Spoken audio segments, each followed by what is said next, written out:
Going slow. Give me a minute. Chugging along. All right, there we are. I can close that and close that. And I have a lot of things to talk about today. So we're just going to go ahead and get started. First thing is there is no class next Wednesday. I am in Senior Games Pickleball, and I have not been able to find a substitute for me, so there will be no class next week. But there will be class on the 21st. So I'm not going far. Just playing a game that happens to be scheduled right at this time. So make sure you come back on the 21st, and I'll remind you. And I will say this again at the end of the meeting as well to catch people who didn't hear it at the beginning. All right, so we're going to start with passwords. And I am going to share the password protector from Hive Systems. This is a tech company that, and let me see if I can blow this up a little bit. This tech company every year does this chart, the time it takes a hacker to brute force your password in 2025. And so brute force is meaning they're not, like sitting there, figuring out words. They're using a computer system, right, to get in. So when you look down the side on the left-hand side, number of characters in your password, and then going across the top, if you have it in numbers only, lowercase only, upper and lower, numbers upper and lower, numbers upper, lower, letters, and symbols. So very, very important that you take when you create passwords, that you're taking the best choice. This chart keeps changing every year.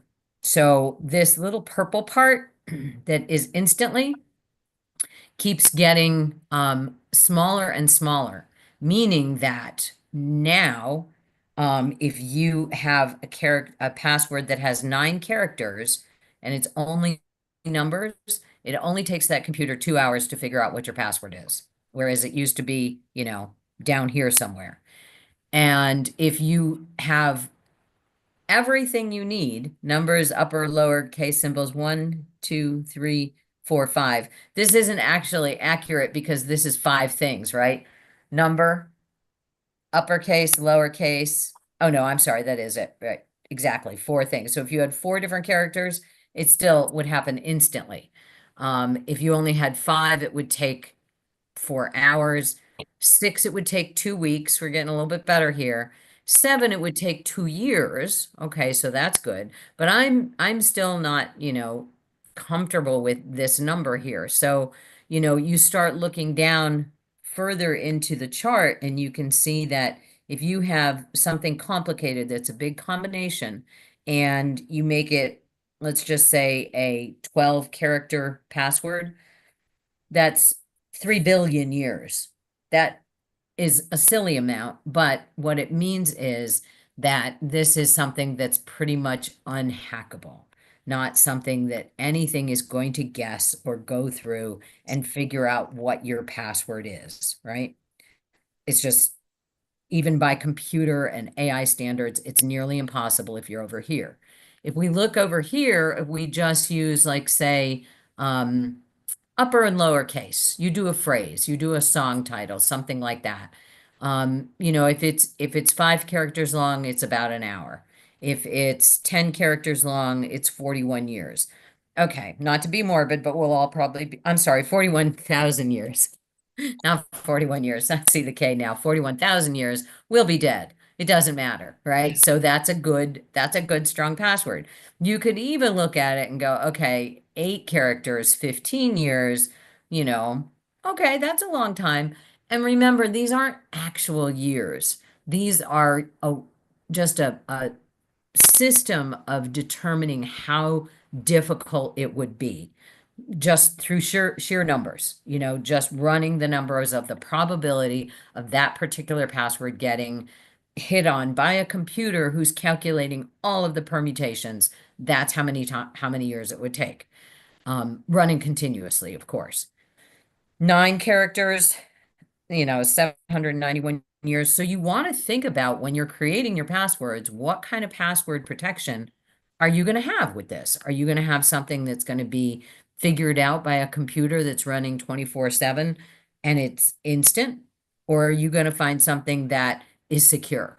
It doesn't even matter how secure. It's it's that it's going to be secure when you're down in this yellow range. Orange, okay. Okay, maybe not. Remember, their computers, this chart will come up again next year, and these will shift because the computers that they're using are also getting better and better, and so they're figuring out how to run through these things faster. Everything that we do is coming faster and happening in a way that we can barely keep up. So the way that's going to protect you and keep up is to have something that's really complicated. Does that make sense? Sure. Yep. Okay. So that being said, when you're using a password manager, your password manager is going to, you can choose suggest strong password or use strong password. So when it creates a password for you, then it's going to be something that it's easy. You don't have to do anything except say, yes, use that strong password. That's all you need to do because your password manager is going to save it for you. There have been, interestingly, in the last week and a half, instances where the program that I was in would not allow, because it had super security, it would not allow my password manager to suggest a password. I had to create a password for it.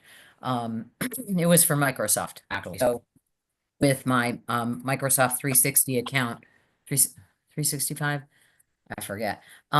It wanted me to create a password on my own. And so I thought, oh, for heaven's sakes, you know?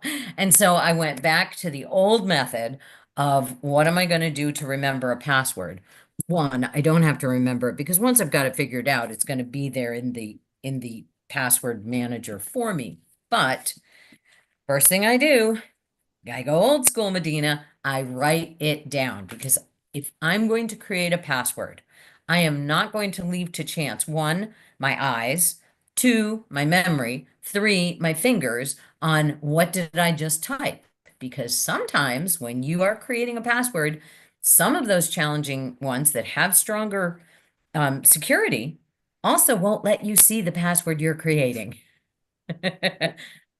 Good for them. They're up on security. I love it, but it is adding a little bit of annoyance. So I did a funny thing this week. I happened to have a library book with me, and in that library book, you get the little paper that ISBN says, number? Oh, huh? the ISBN number? Yeah, Yeah. yeah. So the little paper that comes with it. And so I took the book title, which is totally random, who's going to guess that? Created letters and numbers with it, plus use some of the ISBN number. So, and librarians know that. So for instance, I'm going to just take a book off my shelf here. And this one is called Creating a Wildflower Garden. Okay. So I would start with going into the inside of the ISBN number on this particular one. So handy right there. So there's a real random character thing. Ooh, this has no relationship to me, right? So I can go, okay, so the ISBN is, I like these four. It's 8050. So I'm going to go 8050. And then I'm going to start with creating a wildflower garden. So I'm going to do a capital C, a small ampersand, right? The at sign, because I've got creating a, that's the A wildflower garden. But I'm not going to use an A, I'm going to use a symbol. Now I need a W. So I put my numbers from my ISBN number. I did 4 of them there in a row. Now I'm going to do Wildflower Garden. So I'll do a small W because I haven't done a small lowercase yet. And then flower, I might as well do a capital F. And for G, I think I'm going to make an asterisk. That's going to replace my G because it's about flowers and that kind of looks like a flower. So there you go. Wildflower Garden. And then let's see, that's not very long. 1, 2, 3, 4, 5, 6, 7, 8, 9. That's only 9 characters. So if we go back to this, Right, we- you can use the Dewey Decimal Number. It's on the spine of the book. well, it's not a library book. This Oh, one's my own. But yeah, that's a good one too. So let's see, I've got 9 characters and it is a combination of symbols, upper and lower. That's 11,000 years. So I could end it right there. That's fine. Not a problem at all. But I'm going to go on because my password manager tends to do a 12 character one for me. So I'm going to add a couple more and I'm just going to do an exclamation point because I like them. And then I'm going to go back to that ISBN number. 0223. I'm going to back that up. 3220. Now I've got a sufficiently complicated password. It's got characters, uppercase, lowercase, and numbers, and it's not something that has any relationship to me. You know, they always say there's the cartoon that when the dad is handing the kid the puppy and says, be very careful about choosing a name for this dog. It's going to be your password for the rest of your life, you know, Connie.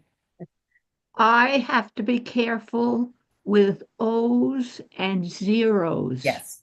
A line through it. Gotta really look at it and know Yes. which one you mean. And so when I do this, I always do this for the O's, right? Now it's hard to tell, put the little line through it. This is the European style 0. Yeah, And so, and hard to discern in print. You know, when it's typed, very hard to tell. And that's why a password manager takes care of that. And you can also, if you're creating your own passwords, don't use O's at all, you know, or just stick with, I'm only going to use 0 and I'm never going to use the letter. That's another way to get around it if you're creating your own. So setting up a system for yourself so that you can go, okay, I'm never going to have the letter O in any shape. I'm only going to use 0. So now I know it's always a 0 if I've created the password. But that's a very good point, Connie. So now I've got a complicated password. I've written it down. Now, when I type it in, when it's asking me for the password, and if it won't let me look at it, then I'm going to make sure that I go, okay, capital C, and I take my time making it a capital C. When you, even if they won't allow you to see it, you can look and it will flash on the screen briefly before it gets covered up by the dot, right? So look at it then too. And that's the real key for taking your time. If you're going to create a new password that's not auto-generated, take your time and look at it when you type it in. Okay, ampersand, yep, that was it. 8, yep, okay. And so you're really seeing and checking it all off.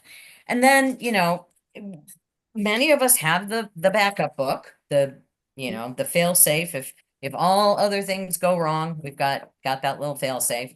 And you keep it, and then you get rid of this, obviously. However, that being said, that's in the creating the password where it's not allowing you to auto-generate one through your password manager. With your password manager,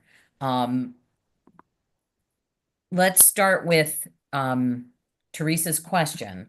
She has been struggling with it. And so what I want to know is, do you want to use Apple or Google? I prefer Apple. Okay.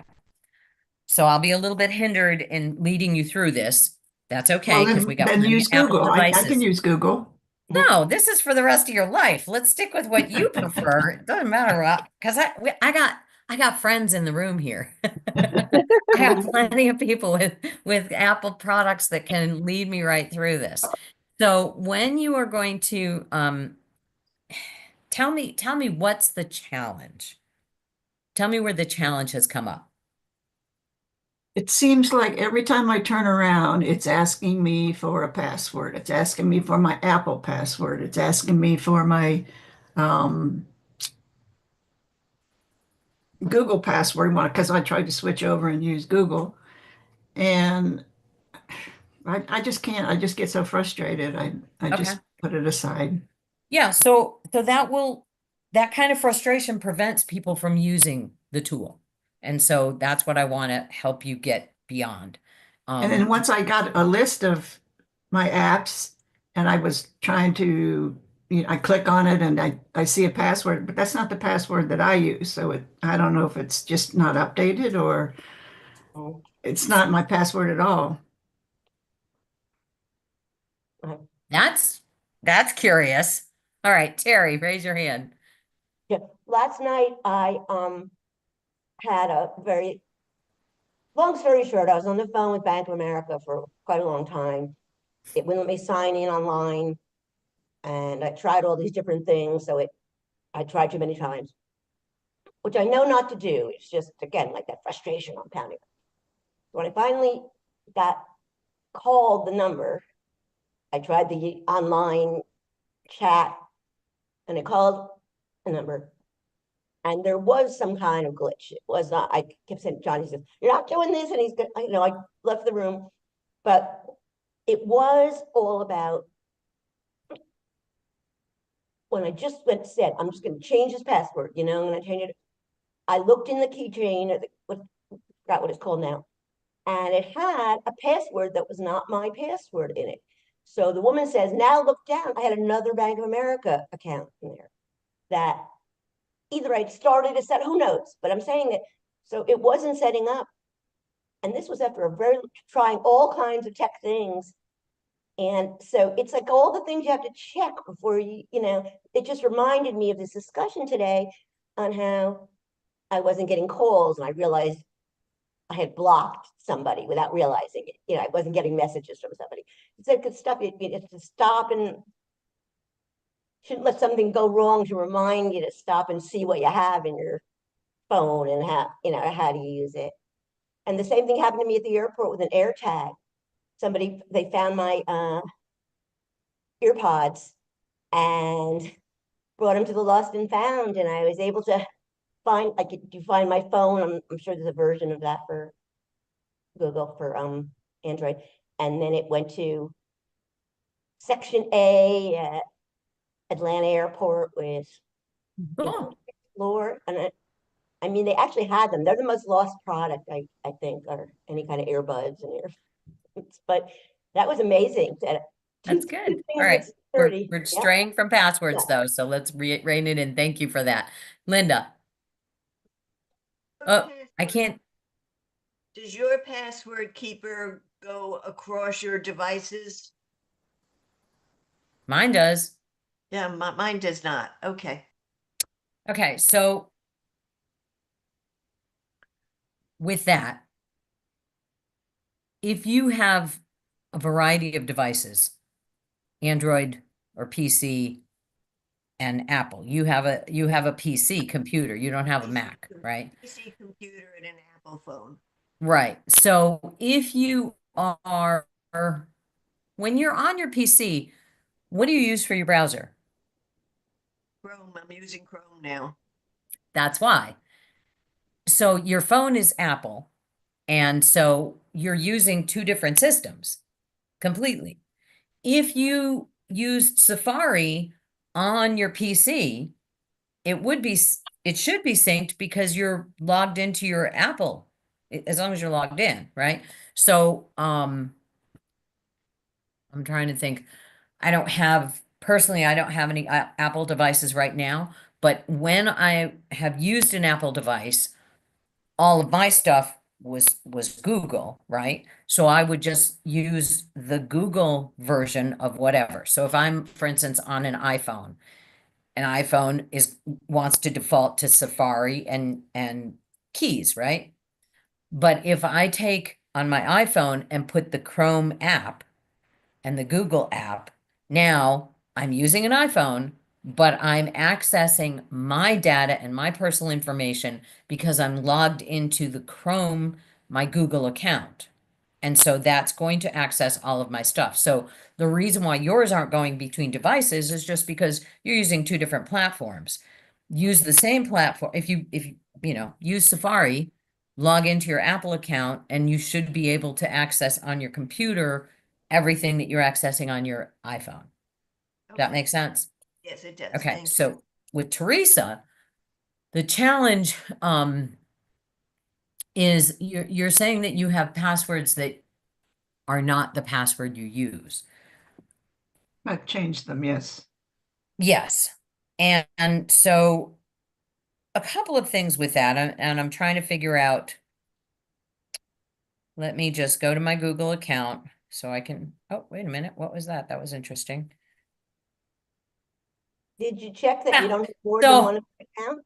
So I just opened up my Google account, and this is what came up in Google News. And then here's the article. Wow.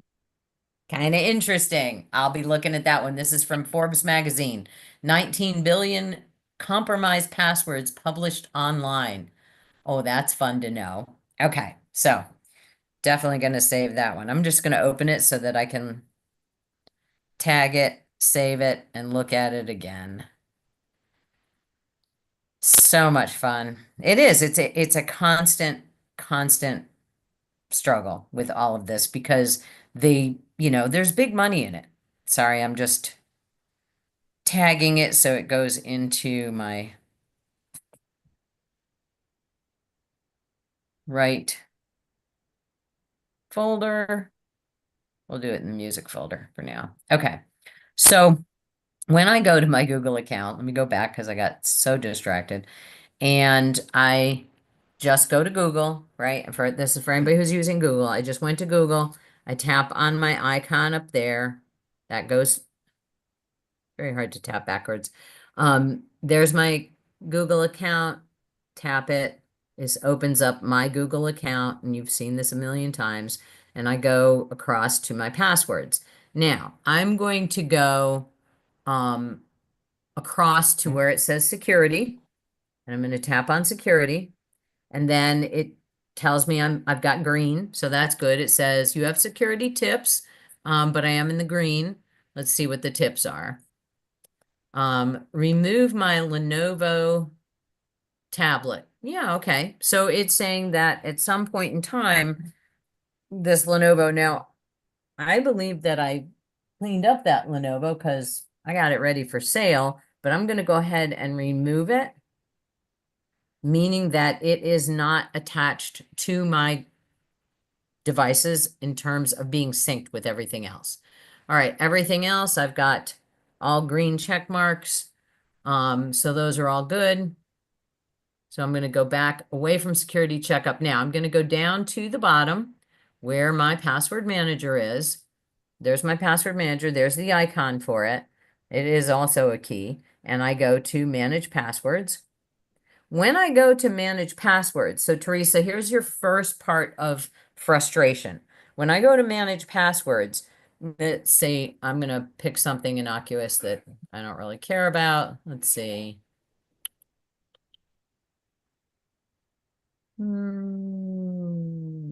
Okay, here's a good one. This is what I was looking for. So when I go here, Apple, I have two accounts. Okay, so I tap on that. And the first thing it says is I have to unlock my screen, right? So that's where you're being asked to put in your password. Doesn't matter whether you are in Apple or in Android, Google, whatever, when you're trying to look at sensitive stuff, your phone, your device is going to make sure that it's you. And so to make sure it's you, it wants your password. It wants the password that you use to sign into your computer? For Apple. For Apple, your Apple ID. Your Apple ID password. I don't know what you use to sign into your computer. I have a 4-character PIN that opens up my computer. Yeah. Opening up my computer is my device. So, and I like that question because Well, that's where I'm getting confused. Okay, Apple so let's, ID, yeah. yep, we're gonna break that down and make it super simple. So right now, what I'm looking at you on is my laptop computer, okay? And it's just this little box that's sitting in front of me, and I have to unlock the box to access any of the contents inside. To do that, I've got a password on my computer so that if somebody comes into my house and opens up my computer, they can't get to any of my digital stuff because they can't even make my computer run because they don't have the password for my computer. Password for my computer is very simple, but you physically have to be here. That's the only place that it matters. So that's why I allow this to be simple. It's a 4-character, pin. So that's a simple one. And that's all I need. And it's the same. I don't change it because again, someone has to break into my home and steal my computer for that to be useful for them. Okay. So that's just like having a little key to unlock a box. Okay. Do you have a password set up on your computer? When you open it up, does it automatically go to programs or do you have to put in something before you can get somewhere? I do, yes. Yes. I- Okay. So that just unlocks the box. Okay. That has nothing to do with anything else. Does that make sense? Yeah, Okay. Once you've got the box unlocked, now you can play in the box. You can go to programs, you can open up apps, you can go to browsers, you can cruise the internet, you can watch movies, listen to music. All of those things are available in this box. Now, if you want to do something, and let me just think about this a minute. So I can cruise around on the internet without having a password, right? I don't have that password protected. I just get on the internet. But when I want to do something where my data can be exposed, I'm going to have a password, right? So for instance, with my Apple password, which I was showing you here, that I've got 2 accounts for my Apple password. So then I tap on that. Now, where did I tap on this? I'm in my password manager. So my password manager says, I want to make sure this is you. Mhm. And so you've got to take your fingerprint. Now for you, it's probably your face because you have an iPhone. I have a fingerprint. So I'm going to tap on the fingerprint. When I tap on the fingerprint, it still opens up the passwords for this, but it opens them up in a way that it doesn't automatically show you what they are. Okay. So it's still like if somebody's hovering over me, I've still got, it's not going to like right here, there it is. And so the 2 passwords that I happen to have saved in here, one is my husband's and one is mine. Whoop, scrolled it, sorry. So that's why it says 2 Apple accounts. Okay. I don't have 2 Apple accounts. We have, and I could, I have like 5 Google accounts. You can have as many accounts as you want. It requires setting up an ID and a password for each one. So with my Apple ID, now if I want to look at this, I'm just going to tap on the little I, and there's my Apple password, and that's for everything Apple related.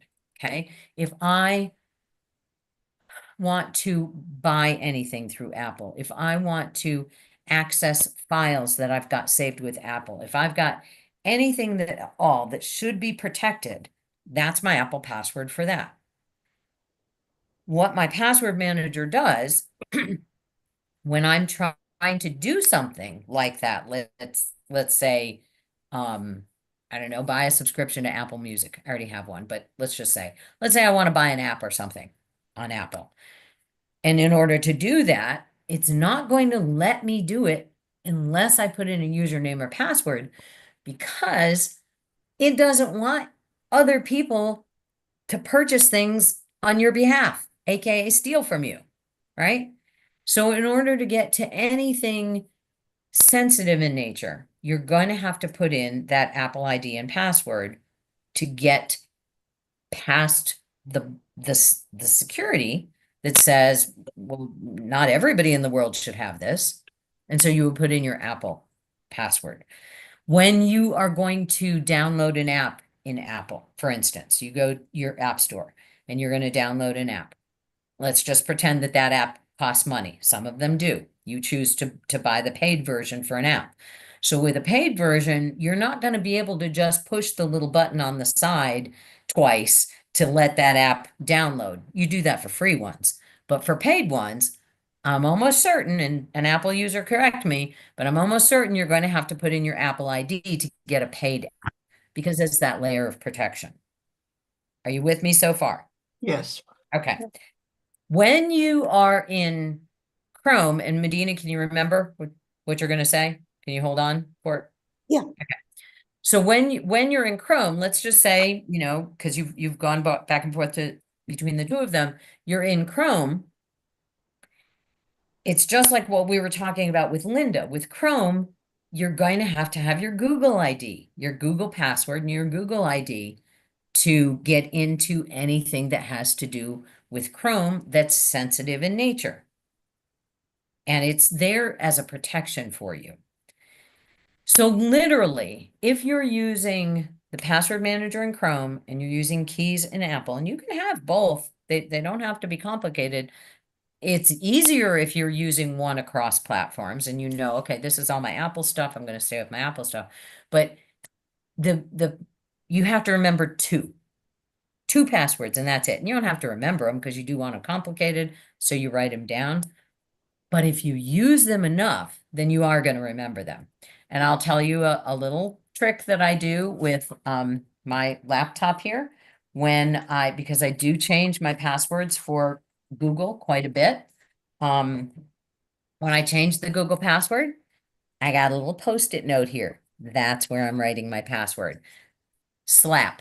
I just put it on my keyboard. Okay. So yes, somebody walks into my house and steals my computer, I'm in big trouble. But leaving it here, I don't have to think about it. I don't have to dig around. It's right here. This is my password for getting into Google, and I use it frequently because I'm going all different places that need the password. And so it's there. I've done it so many times. For the old one that I just changed about 2 weeks ago, I can still remember it. And it's complicated and ridiculous, and all of those crazy characters are still in my head. The new one, not so much. The new one, I still have to look if I'm going to enter it in. But with time, you know, before the 6 months is up, I'm going to have that one memorized, and then I'll have to start a new one. The rest of them, you don't have to know at all. So if you choose, Teresa, that you're just going to stick with Apple and the heck with Google, I don't need that. Stick with Apple. All you got to know is one password, and that's your Apple ID password. That's all you've got to know. All right, Medina and then Joyce. Okay, I constantly get confused between, well, I know what passwords are. Okay, passcode, passkey, and PIN. Now, Okay. I know either the passcode or passkey is the biometric, right? Which one? Both. Oh, Both. So That you've is got confusing. you've got let's start with PIN, the easy one. PIN is generally a 4 to 6 digit number that Right. you enter in, and it's where phones started. Yeah. When we started locking our phones, it started with that. Right. And iPads, tablets. So that's your PIN. It's also what you use to get money out of the bank when you go to the Right. ATM, right? You Right, do right, a right. PIN. Very Yes. short, not complicated. It doesn't have a lot of characters that you can use, so you keep it simple. Yeah.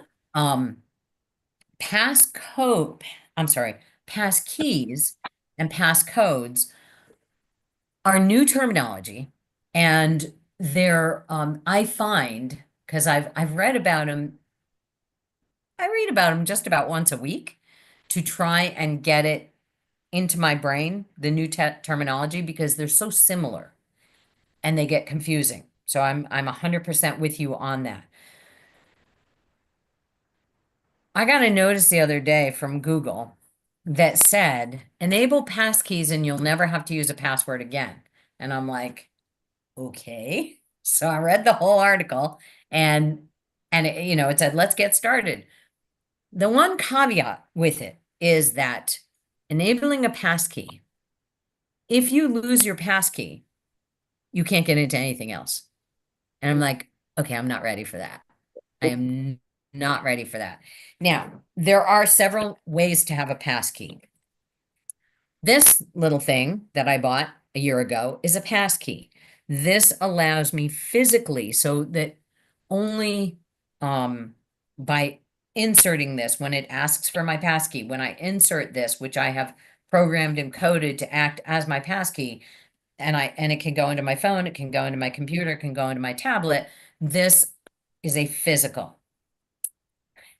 If I Looks like a lose thumb this, huh?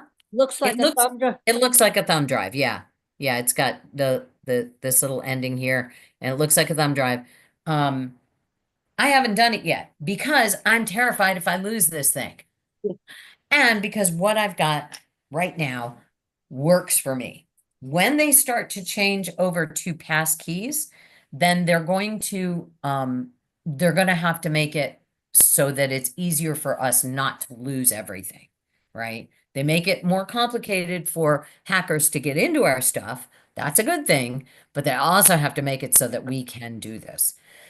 So passkeys, oftentimes it's going to be your thumb, it's going to be your face, it's going to be a pin, it's going to be a combination of those things. That's that two-factor authentication. So when you are, and then other ones are going to say, you never need a password again. You're going to say, I want in. It sends you a one-time code. Some of them allow you to send that one-time code either as a text or an email. Some of them make it just an email, which I hate. I would much prefer to have it sent as a text. I want it on two different platforms because if and I can't remember, and I should just, oh, let me back up. Back up a minute. So my screen lock, okay, and there's my, oops, it went away again. There's my, put my thumbprint on there, but look at the bottom, a little small. Use PIN. So technically speaking, I could get into this using my PIN as well. That's my PIN for my phone, what unlocks my phone. So I could use either one. So if I burnt my finger real bad and you know, my fingerprint wasn't back up yet, then I could put in the PIN and I'd still get in. Some of these companies are now saying they're going to send you a one-time code. Great.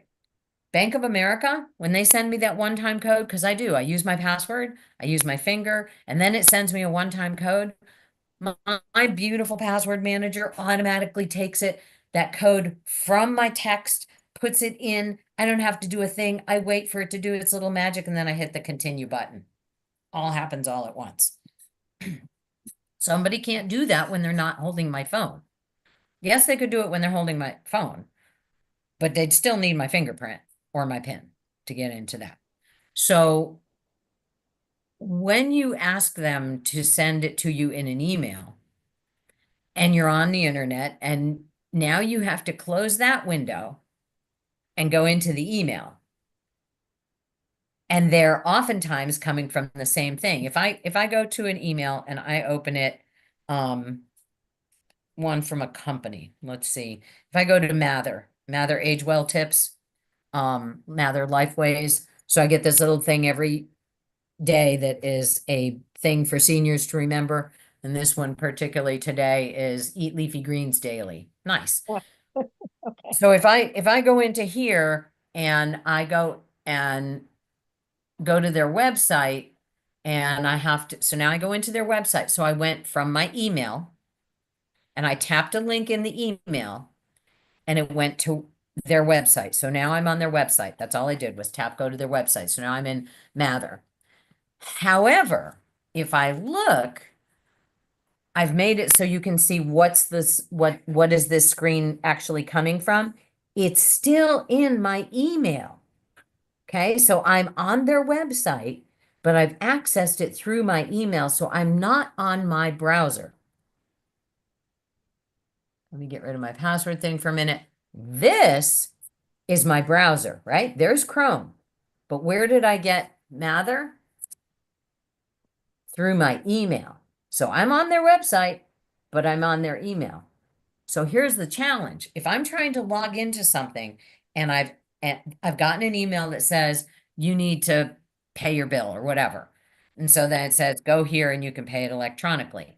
If I do it through the email and it's sending me a link through the email to get in, now I've got to close this, right? So I go back, now I'm back in my original, then I have to go back one more. Now I'm in the top of my emails. There's the code. Now I tap in the code, but I'm in email still, and it's never in a separate program. Because my separate program, my Chrome, is at the last article I looked at in Chrome. So what can I do? Two things. When I'm setting it up for two-factor authentication, where they're going to send me a code, first thing I do is I always ask for them to send it to me as text, if that's possible. Most companies will send you text, phone call, or email. I don't want anybody calling me. Text. I want a text because I just asked for it. So I know that text comes through within seconds. I know that's what I'm going to use. Joyce. Sometimes it'll actually ask to fill it in. Yes. Yes. on the And that's text. You get a text. helpful. Very helpful. So Yeah. if I go back to my Mather Lifeways email and I go down to website, whoops, no, not unsubscribe. I go to website and I'm in the website, but my website is coming through. And how I know this is because I'm going to what pages are open and it's coming through email. See my Gmail icon at the top there? So it's coming through email. So what I'm going to do is I'm going to go to the top here where those three dots are. Remember, I'm in email right now. I'm going to go to the three dots and I'm going to open it in my Chrome browser. That takes it out of email. Now I look, where is it? It's in Chrome. If I go over to email, whoop, there's email. What I did was I took it out of email and went to Chrome. So I can go back now and all I am in email is the email. So if they're going to send me a code, I go right to the top of my email list. Then I switch pages by going here. I'm going to switch pages. I'm going to go to the Chrome browser because it's a separate page. And I'm going to go in and I'm going to type it in or cut and paste. Medina. Okay, but I'm still confused about the difference between pass key and passcode. I think they're the same. Same? Same. Yeah. Yeah. And PIN and They're- password? Password is different. I know Password password. and PIN, are they the same? What? PIN? Password and PIN, Different. okay. Similar, but different. PIN is going to be short. Personal identification number is what it stood Yeah. for to begin with. So it was just a very short set of numbers. Nowadays you can use shapes or symbols or things like that, but back in the day when it was created, PIN was just 4 numbers. So yeah, good question. Passwords, much longer. Okay. Okay. All right. We have wandered, Joyce. Okay, so just to clarify. Yep. A pass key / passcode could be either the physical thing like a thumb drive, or could be your face or your thumb, your actual thumb, finger, Yes. whatever. Finger. It could Yes. be either of those. And going back just a little bit, I have an Apple ID. Would you recommend then changing that Apple ID periodically or keeping the same one forever? Change. That's a good question. It's hard to change, but you should. It is. It's very hard to change. It's worth it because And I don't know if they've made it easier. Mm. So they may have made it easier in the Okay. day that I we just live had to in do it. now, Yeah. where you should. I have not changed mine. I will be 100% honest because I'm mostly not in the Apple world. The only place I live in Apple is in my Apple Music. That's the only place, and there's nothing sensitive about it for me. Linda. Can't hear you. Still can't hear you. Wait. Why can't we hear you? Can you hear me now? Now, Yeah. yes. Okay, I've had my Apple ID for years. I would be afraid to change it because occasionally it pops up when I don't even expect. I don't even know that's an Apple venue. I would really be afraid to lose that. The reason why I'm afraid to is because about, oh gosh, I want to say it was in the mid I don't know, probably 2005 or something. Um, we had a real issue with my Apple Music because it was all on an iPod and I had an Apple Music account and I didn't have, and it was before Apple Music was called Apple Music, and it was insane and it would not recognize, and ours were kind of meshed together, our accounts, and it was very confusing and it took Scott hours to sort it out. Linda, It was iTunes. iTunes, thank you, Tied that's into it. iTunes. Yes. And when Yes. they switched from iTunes to Apple Music, you know, in iTunes, I had taken, this was back when I had a computer that had the little drawer that came out. I would buy a CD, put it into my iTunes library. I bought that music. That's my CD. I spent the $10 or whatever it cost back in the day. That's mine. You can't tell me I can't have that music. And that's what they tried to do.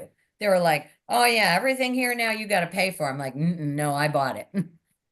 So it was very, very challenging. And I tend to agree with you because Apple makes it so difficult. Has in the past. I honestly haven't tried lately to do that. So I'm going to research that just for ha-has, and see where Apple's with it now. That's a valid question. With Google, yes, I do change my Google password every 6 months. It's not difficult. You have to know the first one, and then you have to know the new one. That's all you got to do. It's like, and Google encourages it. When you go to your security checkup, Google encourages you to change your passwords. It'll tell you, it will rat you out. You haven't changed your password in, and they'll tell you how long it's been. You should change it. Would you like to change it now? Hint, hint, hint. You should change it now. So yeah, Google does encourage it. And so I'm kind of surprised that Apple doesn't by making it so difficult, but maybe I'm out of date because I haven't looked in a while, but I will research and bring it back to class on the 21st because there's no class next week. Terry. I'll be very quick. Because it just happened to me, the reason I said to change it is because when you change it, because you have to, it was something with an insurance account and it was like, you're under pressure or something, right, to change it. And the guy said to me, it's really not as complicated, just like you would other accounts, change it because some people have it written all over it's something that you try to remember. And because I had to do it under those circumstances, it made it very difficult. I couldn't Of course, just because you're open under up stress. Yeah. Listen, I hated it so much. I've got a very dirty word in my Apple ID password. I was so mad. I was like, part of it is Apple, and then a very bad word, and then some numbers and characters. I was so mad. I was like, I'll remember this one, darn you. But I will research it. Yeah, Amy, the F-bomb. There, my password's been revealed now. All right. So we were going to, so hopefully, Teresa, that helped break it down a little bit for you in why it's complicated. If you stick, my suggestion is stick with Apple right now. Every time you put in a password, go in and say, yes, save it. And make sure, because for Google, it pops up. It says, do you want to save this password? Oh, yeah, I do. Now, what happens though is if I have somehow, this happens where you've got, and I showed you a bad example where it was, let me go back to my security passwords. I showed you a bad example because the Apple password was 2 different accounts, Scott and me. But I have other ones. All right, Aetna. I don't have Aetna anymore. So when I go into Aetna, they're both Aetna.com and Aetna.com. So it's going to the same place.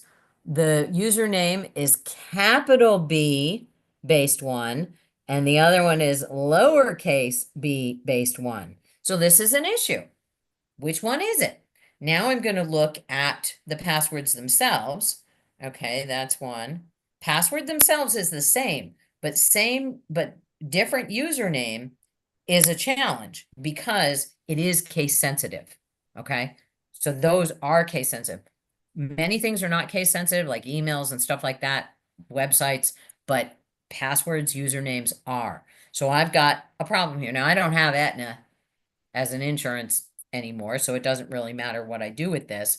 But what I would do is I would go in and I would edit. Now, how do I know which one is which? I would have to log in. So I would go to Aetna.com and it would ask me to log in. When I do that, it's going to say username and password. My password manager starts to put it in. I'm going to look at it. So we have time. I'm going to go ahead and see if we can do this right now. Let me pull one up. There's a whole bunch of stuff we didn't look at today. I am really sorry. We get carried away. All right, let's share the screen. Hello, share. And let's share this one. Okay, so I'm going to go to Aetna.com.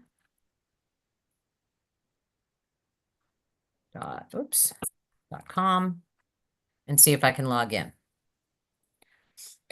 Now, I might not be able to log in anymore because I don't have this account, but we'll see. All right. While we're here, this is really cool because this popped up. So we're going to look at the bottom here because improving your site experience. We're going to use cookies. Here's your little cookie thing. So I would go to Privacy Center and not have cookies happen if they allow you. I'm going to go. We're going to take a sidebar here for a second. Here's the Privacy Center. I'm just going to scroll real quick and see, is it going to allow me to choose yes or no? It's not. This is one of those that's going to be like, yep, take it or leave it.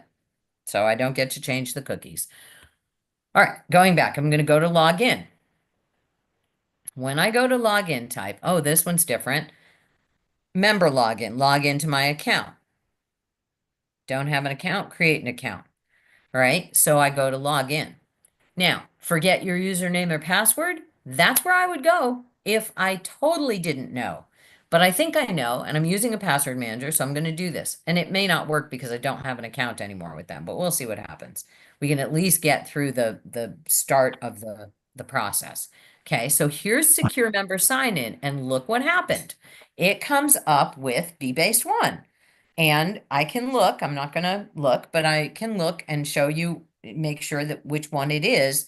And that's what I would do. I would look and see which one it is. But that wasn't the problem. When I looked in my security, in my password manager, the problem was here. I had one that had a choice of a capital B. So this automatically happened. So I'm going to go with this. Because I'm using my computer, not a public one, I would say, remember the username, and I would go sign in. Okay. Now, if it allows me to sign in, which it probably won't, because like I said, I don't have an account, it's probably going to say, I'm going to get a warning about that. But look at my new option, sign in without a password. Here's your opportunity, which many companies are trying to go to now because people are frustrated with passwords and they feel like this is actually a more secure way, but they're not all there yet. So you still have to have a combination. But signing in without a password means that it's going to take me to sending me a text or an email is my guess what's going to happen here. We're going to do this one first, sign in, and we'll see what happens. Okay. Secure Member Sign In. We were going to verify your identity by sending you a 6-digit code. That's what we were just talking about. So text, this is my husband's phone. This is my phone, or send it to an email. I'm going to ask to send it to a text to my phone. And I'm going to say continue, but I'm going to look and see. Yep, continue. All right, let's see what happens. They are supposedly sending me a code. And we'll see. Oh, it did. This is kind of interesting. Says your authorization code for Aetna. And so I'll go ahead and put that in. 939141. So this is a one-time code. Don't have to save it. Doesn't have any relationship to anything. This is just secure sign in. We've already gone through 2 factors of authentication, right? And look at that. This is interesting. It's actually pretending I still have an account. Huh. That's kind of weird. Anyway, so, I'm in. So that's one way. Now let's go back out and see if it will allow me. Sadly, now that I'm in, I'm not sure if they'll allow me to pretend I'm not in. Yep, it does. Maybe. Okay, so now I know that that one worked, right? Now look, when I go up into the password box, all I did was move my little cursor up here and into the password box, and it gives me, here's my password manager saying, which one do you want to use? Wow, that's nice. Right? And so it's not that one because I got in with this one, right? So now I know I need to go in and manage this and get out. So if I'm trying to get into Aetna right now and I need to deal with that, I wouldn't bother doing this, but I would remember to go back in to manage passwords, and there it is. And I'm going to delete this one because this one's not accurate, right? Which But password manager are you using? Google, there's the little Google key. Yeah. That's the Google one. Yeah. So now let's just try the other thing though, because I want you to see this option as well. Sign in without a password. It says signing in with a code. So here's your word, guys. They're saying password free, and then they're saying it's a code. This is a passcode. Okay. Enter your username and birthday, and then choose text or email, and we'll send you a one-time code to access your account. So this is, Aetna is saying you don't have to have a password. You can do it this way. Many companies are going like this, but then you got to think, okay, I'm just gonna, because I'm always cautious, putting my birthday in. Well, yeah, Aetna has my birthday. It's an insurance company. Username. Ooh, well, which one was it? Well, what can we do? We can look and we can, if I had no idea, I can go into forget username. And it says, find your username. We're going to help you find it. Now, I'm not going to go this direction because I don't need it, but here's my options. And here's my ID from the card, which I don't have that card anymore. So that wouldn't be an option, right? And I got rid of it when I got new insurance. But so lots of different ways to get into something if you just go ahead and look, look and see. We scrolled down a little bit and there's some other stuff here. It's small and it's in a different color and doesn't really stick out. The continue sticks out, but forget username did not stick out. But that's one more thing that you could do. And see, it automatically signed me in just now. So rather than just, oh, no, it didn't. Good. Okay. So I'm just going to go ahead and close this because I don't need it, and stop the share because we're out of time already. But many options these days. And I think sometimes that gets a little bit confusing, but if you're using a password manager, it is going to handle it for you. Just like you saw, it automatically put it in for me. Now it's my job to go back in and make sure that I take out the one with the capital B. And honestly, I don't have this account, so I'm not sure why I would need it at all. I could get rid of both of Some them. more insurance from them. Yeah, I might. Or there might be some old pending claims. This was just 2024, so there might be some pending claims. So I wouldn't want to get rid of that until I knew that, it's not doing any damage having that account and have that username and password stored in a nutshell. All right, so Teresa, hopefully this gave you a little bit of help and made things a little bit easier to understand. Using password managers has made my life so much easier, and I feel so much more secure. What we didn't get into today, which I was going to lead, we started from the chart of making complicated passwords. Then we went to how to do the whole password manager. The other thing that I wanted to do, and I know we've got to go, but nobody's sitting down on yoga yet. So I'm going to do one more thing very You're good. quickly. We're good today. What? Keep going. Okay. Yes. So we're going to go to one of the ways that you want to look, and I'm going to give you two different ones. I'm going to do the one that I know by heart, and it's Have I Been Pawned? PWNED. Check if your email has been compromised. I've shown this before many times there, and there's another company that does this too, so I'm going to send you both links. But this is something you should do from time to time. I'm going to put in my email address, and I'm going to see where my email has been found in data breaches. verifying that I'm a human, verification successful, scroll down, and here are breaches. Wow, this is a lot more. Holy cow, this is a lot more. So over here, some of these are quite old, combo lists and MySpace and things like that. But let's just see. Websites, pond accounts, paste accounts. So let's just look at Samsung for a minute. Okay, so this is a recent breach, but this isn't telling me that I'm in it, which is kind of interesting because I've never had a MySpace account. All right, check and see. I'm going to do this again and hand type it in rather than using the automatic and hit pond. Okay.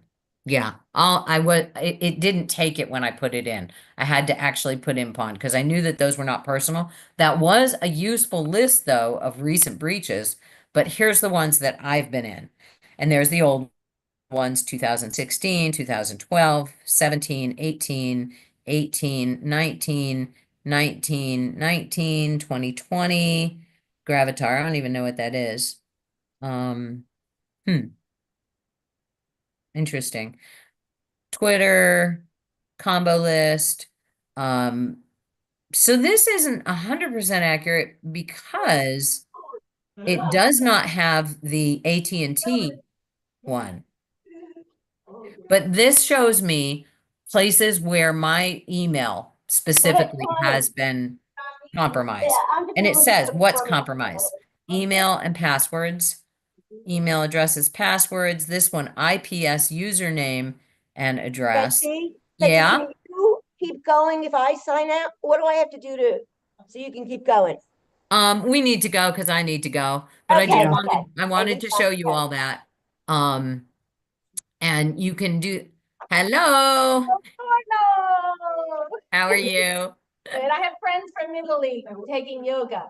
Awesome. Oh, Awesome. nice. All right, we're gonna go. I will send you the other one that you can also check for your whether or not you've been compromised.